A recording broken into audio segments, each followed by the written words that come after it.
Nephi is about to do something unusual. He has already written one record, the large plates, the official history of his people, the wars, the dates, the migrations, the politics, everything a civilization needs to remember about itself.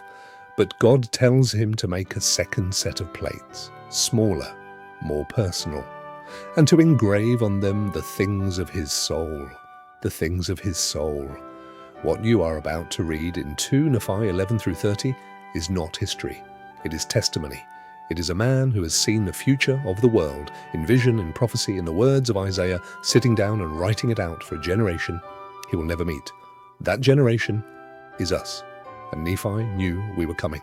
Welcome back to Covenant Chronicles. We are 4 episodes into the Nephite saga, and we have arrived at one of the most theologically dense and personally revealing sections of the entire Book of Mormon. 2.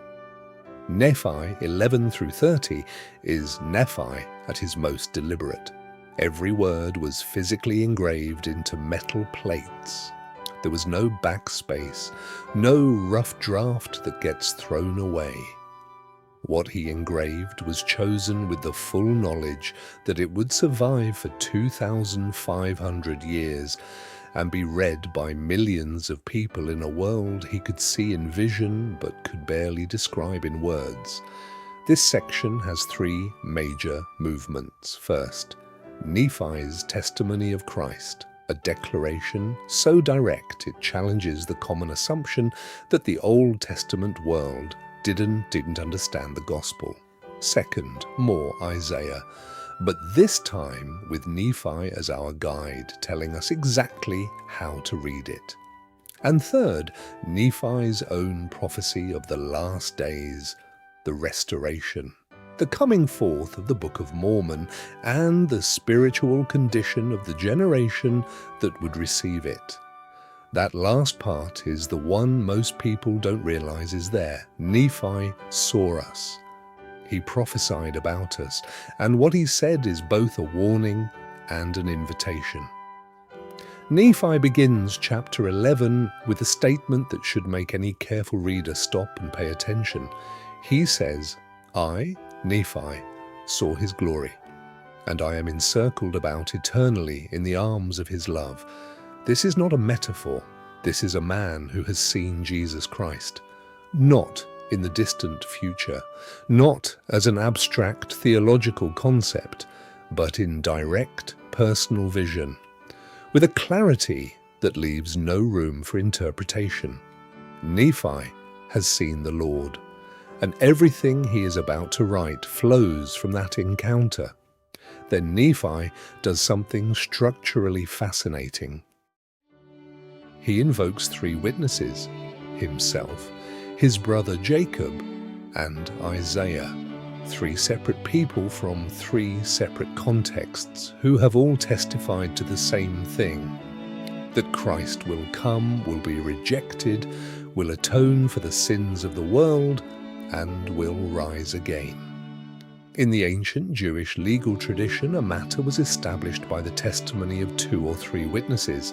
Nephi knew this. He was building a legal case for the reality of Christ using the rules of evidence that his culture recognized. If you will not believe one witness, he says, here are 3, all independent, all consistent, all saying the same thing. This is not an accident or convenience. This is architecture. Nephi is constructing an argument that is meant to withstand scrutiny across centuries and cultures, because he knows the people who most need to hear it will also be the most skeptical about it. The witness of Christ in these small plates is the reason they were preserved. Mormon, who abridged the large plates 900 years later, discovered the small plates and felt moved by the Spirit to include them, even though they created a duplication in the record. That impulse, Nephi knew, was not random. It was providential. Then Nephi quotes Isaiah again. Chapters 2 through 14 of Isaiah are placed directly into the text of 2 Nephi. And this time, he gives us tools. Before he begins quoting, Nephi explains his purpose. He says he will liken these scriptures to his people, meaning he will apply them to their specific situation. And he identifies the three things Isaiah is most focused on: the Jews, the Gentiles, and the house of Israel. These three categories are prophetic, ways of understanding who receives the covenant, when, and under what conditions. The Jews received the covenant first, but stumbled at the Messiah. The Gentiles received the fullness of the gospel after the apostasy. The house of Israel, scattered across the world, is gathered last. Every generation of readers falls into one of those categories, and the question Isaiah is asking every single person is, where do you stand in the gathering? Isaiah 2 opens with one of the most famous prophetic images in all of Scripture: the mountain of the Lord's house established in the tops of the mountains, to which all nations shall flow.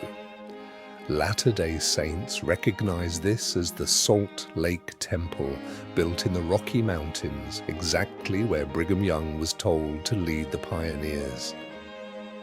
Isaiah 11 gives us the branch, the Messiah who will come from the root of Jesse, who will gather the outcasts of Israel from the four corners of the earth.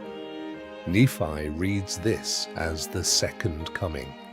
The first gathering is spiritual. The second gathering is physical. Both are happening in our time. Then Nephi puts down Isaiah and picks up his own pen. Starting in 2 Nephi 25, he speaks in his own words about what he has seen in vision, not through the voice of another prophet, not through the filter of poetry. In plain language, he says, I will tell you what I know. Nephi prophesies that after Christ is crucified and rises from the dead, he will appear to the Nephites. The gospel will go to the Gentiles. The church Christ established will eventually fall into apostasy. Precious doctrines lost, ordinances changed, authority broken. Centuries of darkness will follow. Then a Gentile nation will be raised up on the American continent, a new promised land separated from the old world by the ocean. A nation where religious freedom will make the next phase possible, and then in that nation, in that land, a young man will be moved upon by the Spirit. He will pray. He will be visited by God the Father and Jesus Christ. He will receive authority. He will translate a record that was buried in a hill nearby. Nephi is describing Joseph Smith, written in 550 BC, in a record buried in upstate New York, which Joseph Smith translated and published it in 1830. The precision of this prophecy is one of the things that serious investigators of the Book of Mormon find most difficult to dismiss. Nephi doesn't just say a restoration will happen, he describes the mechanism: a Gentile nation, religious freedom, a young man, a buried record, and a new scripture alongside the Bible. All of it is there, hiding in plain sight. One of the most common objections to the Book of Mormon is the simplest one. We already have the Bible. Why do we need another scripture? Nephi answers this question in 2 Nephi 29 with a directness that is almost confrontational. He quotes God saying, "Because you have a Bible, you need not suppose that it contains all my words, neither need you suppose that I have not caused more to be written." The argument from sufficiency, that one book of Scripture is enough, assumes that God is finished speaking, that the heavens are sealed, that the canon is closed. Nephi's response is, look at the size of the universe you claim this God created. Does that look like a God who runs out of things to say? He then introduces the doctrine of the two records. The Bible is the record of the Jews, the stick of Judah. The Book of Mormon is the record of Joseph, the stick of Ephraim. In Ezekiel 37, God commanded the prophet to take 2 sticks and write on them, then hold them together so they become one in his hand. They are not competitors. They are companions. One testifies from the old world. One testifies from the new world. But they testify of the same Lord, the same gospel, the same covenant. But then Nephi turns to look directly at the generation that will receive the Book of Mormon, and what he sees troubles him. In 2 Nephi 28, he describes the spiritual condition of the last days with an accuracy that reads less like prophecy and more like a mirror. He sees a world where churches will teach false, vain and foolish doctrines, where people will say, eat, drink, and be merry. God will justify a little sin, where the educated will trust in their own learning and not hearken to the counsel of God, where the proud will say, we have received, we need no more. That last one is the warning that applies most directly to religious people, not the openly secular. The religious, who have received something true and then closed the book, declared themselves complete and stopped listening for more. Nephi calls this the great and abominable condition of the last days. Not wickedness exactly, but the refusal to keep receiving. The assumption that revelation stopped with you. He also names something subtler, a lulling to sleep, a pacifying, a telling people all is well in Zion, when all is not well. This is not a comfortable passage. It is not meant to be. Nephi is writing it for people who will be tempted by exactly these things, and he wants the discomfort to function as a wake-up call. And then, after the warning, the invitation. Nephi ends this section not with condemnation, but with the same word Jacob used in 2 Nephi 9. Come unto Christ. Deny yourselves of all ungodliness. Love God with all your might, mind, and strength. And through the grace of Christ, you will be made perfect in him. The structure of 2 Nephi 11 through 30 is deliberate. It begins with 3 witnesses to Christ. It moves through Isaiah's prophecy of scattering and gathering. It arrives at Nephi's own vision of the restoration.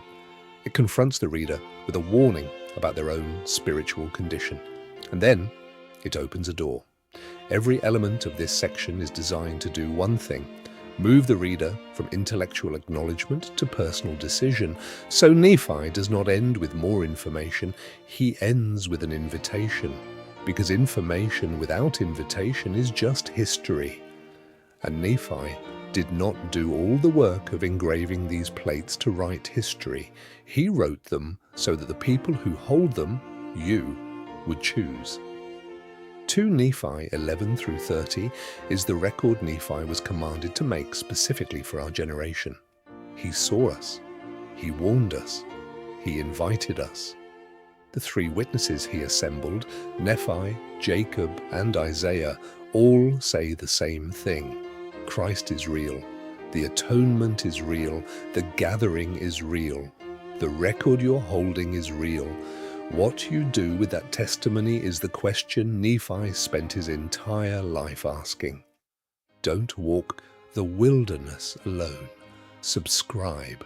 Come back next week. We'll continue the journey. This is Covenant Chronicles. Straight to the point and straight to the heart. I'll see you in the next video.